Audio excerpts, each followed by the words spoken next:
Abalang-abala ang mga kinatawan ng pamahalaan sa iba't ibang panig ng mundo sa pangangalaga sa ating mga kababayan, sa ating mga OFW. At syempre dito po sa Bantay OCW, kasama nating nagbabantay ang ating mga labat na di nalolobat, kung tawagin natin ang ating mga labor attaché. Ako po si Susan Kay para sa Inquirer.net. Bantay OCW. Bantay OCW. Yeah. Yeah.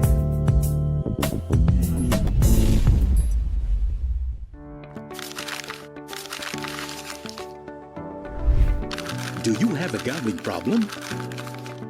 To know more about PAGCOR's responsible gaming program, including its player exclusion program, visit www.pagcor.ph/regulatory/responsible.ph. A message of concern from the Philippine Amusement and Gaming Corporation. At sa bahaging ito, sasamahan tayo ng ating COO ng OFNmedia.net, walang iba, si Joyce De La Vieres, dahil makakakwentuhan namin ang ating labor attaché mula po sa Migrant Workers Office ng Kaohsiung, Taiwan, Labor Attaché David Des Dicang. Alright, Joyce, kasama na natin si Labor Attaché Dicang. Yes, magandang araw po, magandang araw kasamang Susan at magandang araw Labat Des. It's a privilege to be here and thank you for having me. Yan, at merong espesyal na nakaabang tayo ngayong Pebrero ng taong 2025 sa Kaohsiung, Taiwan. Ano nga ba ito, Labat Des? Magandang araw, Ma'am Susan, Ma'am Joyce. Thank you for this opportunity to be with you again and sa ating mga kababayan, especially our migrant workers and their families. We are very much excited po with the MECO, yung Manila Economic and Cultural Office, ating representative office po dito sa Taiwan, headed by Attorney Cheloy Carafil, ang ating chairperson and resident representative po ng MECO, with Director Karina Perida Trivilla, ang ating namang director ng MECO Extension Office sa Kaohsiung. Because for the first time, may collaboration po tayo with the Kaohsiung City Government. Nung una po, it was just a small proposal where we're just supposed to have a Filipino festival. Pero ang ating Kaohsiung City Government po, inimbitahan tayo with the other three representative offices po dito in Kaohsiung, based po dito sa South Taiwan, ang American Institute in Taiwan, yung Japan Exchange Office, the Thailand Trade Office, na magkaroon ng isang malaking event at kakaibang event, Chill Philippines, Chill Kaohsiung. So, pinopromote po ang Pilipinas at ang Kaohsiung City ng Taiwan. First time ito, Labat Des, na gagawin dyan sa Taiwan? Yes, first time po ito. It's a big event that will be on February 22 and 23 sa Central Park po ng Kaohsiung City. Isang napakalaking okasyon pala ang magaganap sa Kaohsiung, Taiwan. Pero ano-ano nga ba ang maaasahan sa natatanging event na ito?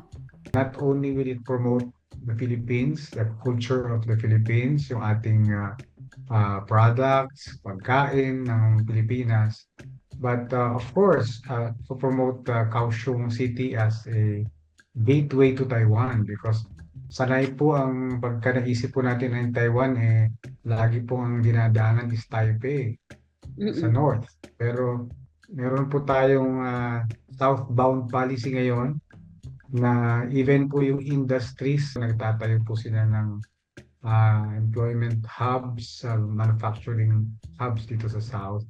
So, the Kaohsiung City is promoting Taiwan's culture through Kaohsiung City.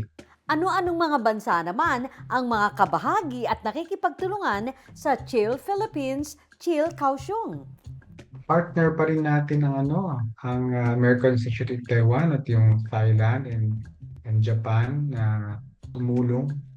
There will be many booths. Halo-halo na po ito. It's on products, it's on education, it's on community service. Dito may training booth. In between po nung ating programs, meron po performances. World-class performances from performing artists. At papaano naman ang magiging setup na napagkasunduan ng dalawang grupong ito mula sa Taiwan at sa Pilipinas? There will be three iba-ibang stages. Tawag nila, of course, there's a main stage, may interactive stage, and may tinatawag silang unplugged stage. And it is in the heart of the city, katabi lang na yung MRT, napakalawak na lugar. Paglabas pa lang ng MRT, may performance na doon. Pag-akyat, nandyan na yung mga booth, may main stage, may interactive stage. And of course, yung excited po kami sa participation ng Bantay OCW Overseas Filipino Network kasi they will, you and kami with the Department of Migrant Workers and the MECO, Manila Canal Provincial Office, iba-banner natin yung financial literacy. It's what our people need. Really, apart from employment facilitation and workers' welfare, we really need yung a campaign for financial learning, like where do you put your hard-earned money, how do you invest, how do you plan your Taiwan experience mo, or wherever you are in whichever part of the world. So do you have a plan for yourself? Or how do you see yourself in how many X number of years? Isang malaking karangalan din sa amin sa Bantay OCW Foundation at OFNmedia.net na maging bahagi ng natatanging okasyon na ito upang higit pa kami makapaglingkod sa ating mga kababayan sa Kaohsiung, Taiwan. So happy na on board po kayo at tumutulong po sa ating migrant workers and families. So there will also be speakers from the other countries, but yung sa atin is they also look at it in a way na sabi nga na at sa atin ng ating organizers. Also, this is what our migrants need, apart from yung immediate concerns on welfare. And besides, dito naman po sa Taiwan, hindi ho masyado yung employment-related cases compared to other countries, but we really need this campaign and to see it through. And even if they're still here, their families can already do something. Kahit po ako, I see myself as an overseas Filipino worker. Oo nga. Yes, Yes. I also do the planning and I want to look forward to where time moves fast. We're excited for your talk, financial literacy, to join us. And maraming mix of people doon. it seems that the preparations are already in full swing. Kumusta naman po ang response ng Filipino organizations there in Kaohsiung? Of course, aside from being excited because this is the first time that you're doing it, kumusta po ang reception sa bagong initiative na to? There are several organizations who, from the beginning, already in na sila because they will also have their own booths. May Kapampangan, may Bicol, may regional taste, regional flavors. So from the beginning, when this was also being conceptualized or na ano na sila, they're also into it. So kasama rin sila sa preparasyon natin ng mga organizations, and then they're also excited to be part of it. And then there will also be local performers po from our place sa lugar natin, and we hope to showcase what is the Philippines in our own culture, our food, our products. And then ano pa rin po, the Department of Tourism and the Department of Trade and Industry, kasama po natin sila because we have representatives from DOT and DTI with us at MECO. And they are very much into the program. So, hindi lang po ang Department of Migrant Workers. Pero nakakatuwa dyan yung highlight, hindi ba, ng support ng iba't ibang mga bansa sa ating mga kababayan sa Pilipinas kasi Chill Kaohsiung, Chill Philippines. Chill Philippines, Chill Oo. Kaohsiung, and Oo. yet they're here to support us. They actually also have allotted booths. Of course, mas marami po yung booth natin. I think it's 50 plus booths on different interests. Actually, not only America, Thailand, and Japan, because there's the Indonesia Friendship Association. they're also joining even our brothers and sisters from Vietnam. They were allotted spaces. So Mhm. it's a mix of it's a culture mix, but of course tayo po ang nangingibabaw sa event na ito, and it's from 2 in the afternoon, 9 in the evening, pero non-stop po yun. So bukod dun sa marami kayong pupuntahan, marami kayong titikman, marami kayong, I think even the businesses here in Taiwan are into it, no? Yung baka makasalambuhan nyo dyan, and if it's your interest, every hour may performance. Iba. It's one of a kind na event. So we're expecting thousands to come to Kaohsiung Central Park to be part of this first time, I hope not one time, big event. Actually, Labat, I googled the place, yung Central Park. Oh, So yeah. huge at ang daming trees, ang daming pathway. So nakakatuwa kahit na mas maraming booths. Sabi mo kanina 50 or more yung mga booths natin, plus ang daming countries, ang daming food, cultural presentations. Parang feeling ko talaga maluwag yung place kasi central talaga, Central Park. At malapit siya sa sakayan ng transportation. Ginugel ko siya. So puntahan talaga yan. Actually, yung ibang makakakilala naming grupo who are coming also from the Philippines, kasi Mhm. hindi lang naman yung ating babaeng na who are based in Taiwan. We have 156,000 migrant workers here. Actually, we have more numbers of Filipinos than our migrants. Mas malaki ang number ng Filipinos dito because we have immigrants, we have students, dependents who are here. So, that's 170,000 plus Filipinos who are here. Hindi lang po naman sila ang pupunta. Marami pong grupong manggagaling din sa Pilipinas who want to experience, be part of the event at pakisalamuha sa ating mga partners. Not necessarily just for the 2 days, kasi they're also coming here to tour South Taiwan. So marami na pong nag-book for tour packages. And Mhm. that's also part of the objective of Kaohsiung, para not just for this 2-day event, but also to yung scenic spots ng Kaohsiung City, yung Pokwang San Buddha Temple, the Lotus Pond, bagong renovated. So marami ring papasyalan. At saka, Labat Des, kasi di ba, visa-free ang Taiwan. So pwede pumunta yung mga kaanak at makisama dyan. Yes, 14 days po, visa-free ang Taiwan, so you can just board the plane, and it's not expensive, and it's just 1 hour and 50 minutes from Manila, ang Kaohsiung. Kaohsiung International Airport is so friendly na napakadali. Bago ka mag-board sa, they have a raffle, sa Pilipinas pa lang, go online, then when you come here, maraming na rin nanalo eh. Ating kababayan, may gift vouchers, you can go to the convenience store and use that 5,000 NT. That's like 5,000 NT, that's times 1.8 in pesos, almost double. Pero syempre, kung excited kayo dyan sa Taiwan, excited na excited naman ang Bantay OCW Foundation team, lalo na dito sa ofnmedia.net, dahil ang aming kasamang si Joyce De Lovieres ang naatasan naman na magbigay ng financial literacy talk niya. Joyce, anong aasahan naman from your end? Of course, kasamang Susan, isang napakalaking karangalan at pribilehiyo po sa akin na maihatid ko ang Pera Eskwela at ang ating financial literacy advocacy sa ating mga kababayan sa Kaohsiung, Taiwan. Nagawa na po natin to nung ilang panahon sa MECO din po. At nakakatuwa na meron tayong another engagement with them. At ito po, pinagbubuti namin ang presentasyon na piniprepare namin para sa inyo. Gagawin po namin ang pinakasimple at pinaka-epektibong paraan para maparating natin ang wastong pangangasiwa ng pananalapi, because I really feel it as an OFW family here in Dubai, no, it is what drives us going out of the Philippines.